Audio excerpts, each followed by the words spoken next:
নামাজ না পড়ায় সবচেয়ে বেশি জাহান্নামে নেয় না, রোজা না রাখায় সবচেয়ে বেশি জাহান্নামে নেয় না, ওয়াজ মাহফিলে না আসায় সবচেয়ে বেশি জাহান্নামে নেয় না, দান সাদকা না করায় সবচেয়ে বেশি জাহান্নামে নেয় না, কোরআন তেলাওয়াত না করায় সবচেয়ে বেশি জাহান্নামে নেয় না। তাহলে কিসে সবচেয়ে বেশি জাহান্নামে নেয় মানুষকে?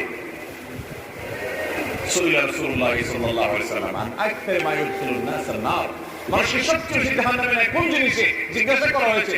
নবীজি বলেছেন দুই জিনিসে, আল ফামু ওয়াল ফারাজ, মানুষের জিহ্বা, মুখ এবং লজ্জাস্থান, এই দুইটা অঙ্গ মানুষকে সবচেয়ে বেশি জাহান্নামে নিয়ে যাবে। সবচেয়ে বেশি জাহান্নামে নিয়ে এই দুইটা অঙ্গ।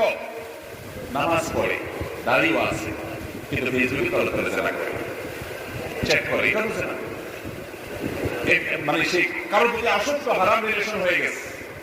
এটা মহামারী রাখার ভান করে সবচেয়ে বেশি মানুষ জাহান্নামে যাবে।